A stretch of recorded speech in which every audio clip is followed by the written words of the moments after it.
ሰላም እንዴት ናችሁ? አቤቱ ደግነቴ ግሩም ነው በሚል ርዕስ ትንሽ ብዙም መግለጽ ባንችልም የኢየሱስ ደግነት ከመጽሐፍ ቅዱስ ትንሽ አነባለሁ። አቤቱ ደግነቴ ግሩም ነው የኔ ኢየሱስ፣ አቤቱ ደግነቴ ግሩም ነው የኔ ኢየሱስ።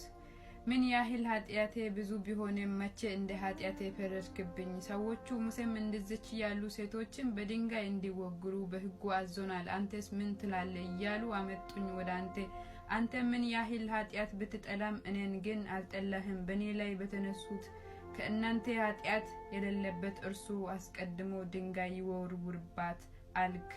የከሰሱኝ ሁሉ ጥሎኝ ሄዱ። አንተም እኔም አልፈርድብሽም፣ ከእንግዲህ ግን ኃጢአት አትስሪ አልከኝና። አቤቱ ደግነትህ ግሩም ነው የኔ ኢየሱስ፣ አቤቱ ደግነትህ ግሩም ነው የኔ ኢየሱስ።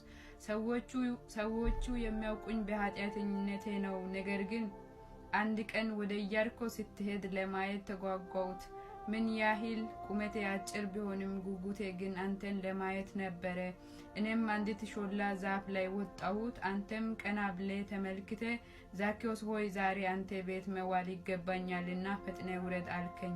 አቤቱ ደግነትህ ግሩም ነው የኔ ኢየሱስ፣ አቤቱ ደግነትህ ግሩም ነው የኔ ኢየሱስ። አንተ የፍቅር አባት መሆንን ሰምቼ ነበርና ዓይነ ስውር ሆኜ በመንገድ ዳር ተቀምጬ ነበር። አንድ ቀን በድንገት ከአጠገቤ ስታልፍ የናዝሬቱ ኢየሱስ መሆንህን ሰምቼ የዳዊት ልጅ ኢየሱስ ሆይ ማረኝ ብዬ ስጮህ ብዙዎች ዝም እንዲያሰኙ ገሰጹኝ። ግን ደጋግሜ የዳዊት ልጅ ሆይ ማረኝ አልኩት። አንተም ጨክነህ ትተህ አላለፍከኝም፣ ችግሬን ጠይቀህ ፈወስከኝ እኔን። አቤቱ ፍቅርህ ግሩም ነው የኔ ኢየሱስ፣ አቤቱ ደግነትህ ግሩም ነው የኔ ኢየሱስ።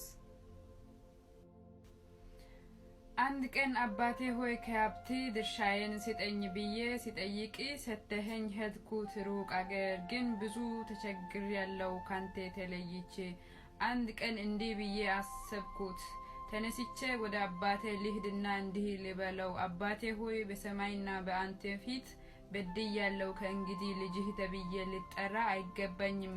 ከተቀጠሩት አገልጋዮችህ እንደ አንዱ ቁጠረኝ ልበለው ብዬ ሲሄድ፣ ነገር ግን አንተ ገና ከሩቅ ሳለው አይተኸኝ ይቅር አልከኝና እየሮጥክ መጥተህ አቀፍከኝ በፍቅሬ ብዛት። እኔም በራሴ ላይ ፈርጄ ይሄ ለእኔ እንደማይገባኝ ቆጥሬ፣ አባቴ ሆይ በሰማይና በአንተ ፊት በድያለሁ፣ ከእንግዲህ ልጅህ ተብዬ ልጠራ አይገባኝም አልኩት። አንተ ግን ያለፈውን ሁሉንም ረስተህ በድግስ ተቀበልከኝ፣ ተደሰትክ እኔን በማግኘት።